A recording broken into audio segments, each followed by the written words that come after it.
about.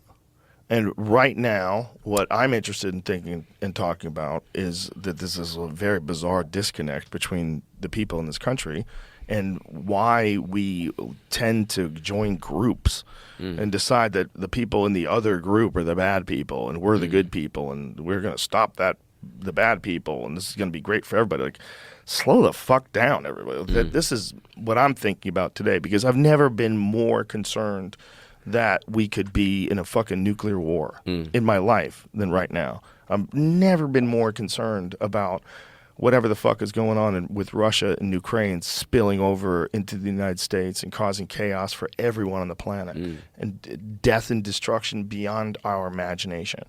The fact that that's on the table is so fucking crazy. And he's not going to stop this guy, right? Dude, the whole thing is a mess. It's a mess. It's a mess with NATO moving into surrounding countries.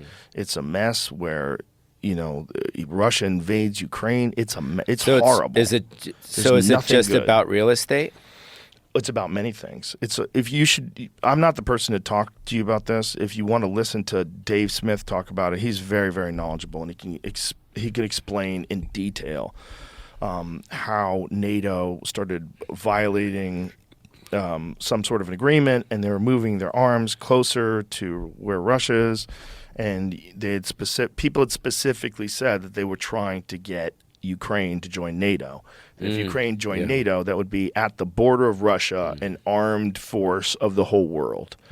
And it's just tactically, if you're a general, if you're a person who is a president or a king of a country, you're not going to let somebody like pull right up on your fucking border like that with a new army attached to it. Like, why? Why do you guys need a new army? What are you planning on doing with that new army? Why are your fucking cannons pointing it at us? It's all bad. It's all bad, dude. And it's all bad because the military-industrial complex is a gigantic force of nature and power and money. There's so much going on, and it's a natural thing that happens when people get into power. When people get into power, if they have that kind of money, they're making that kind of money, one of the things that they absolutely are going to do is they're going to try to make as much money as they can with any situation that comes up. Now, if you're in the business of telling jokes, that's great. You're just going to tour and do bigger arenas. Yay, you're at this big place. Yay, you're at this place. More seats, more tickets. But if you're in the war business, you're just getting to the edge of no more civilization. Like, you're pushing things to the edge of what could happen today if someone's fucking crazy and someone is dying already and someone is a dictator that literally has the ability to launch nukes. On your last breath, you could fucking and then it's chaos. And the question doesn't become whether or not he should have done that. Of course he shouldn't have done that. The question, could there have been steps that were made to prevent that from happening in the future? And if those steps could be made, they should probably be made, because this is where we are. This scares the shit out of me in a way that nothing in my life has ever scared the shit out of me. Yeah, it's the real deal. It's the real deal. Yeah, it's the real deal, and it doesn't. Why are we involved in this? Why is anyone involved in this? Why are groups of people involved in this kind of conflict when the groups of people don't benefit? That's what's weird. Well, I think that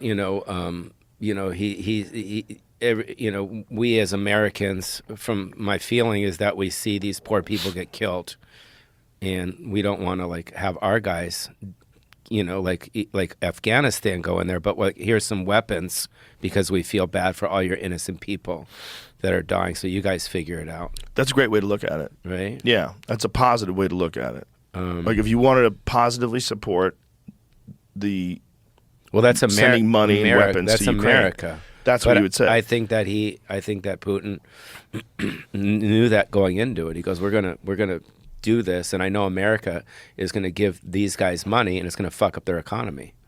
Could be. I mean, because our economy is pretty fucked up right now. Yeah, but I think it would have been fucked up anyway. I think these people are goofy.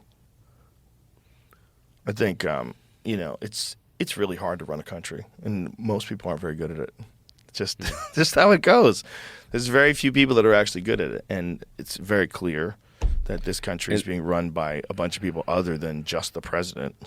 I mean, I don't know how much say he has, but It's a lot of other people are involved, and they're not doing such a great job, and they haven't made course corrections very good. There's a lot of mistakes that have been made that didn't have to be made, and that's just how it is. It's just like it's not being run well. And so you have to go, well, who could do it better? Could it be a Republican, or it could be a better Democrat? And if it's not a better Democrat, like, how are we going to get a better Democrat if you don't let the president debate? So they won't let him debate because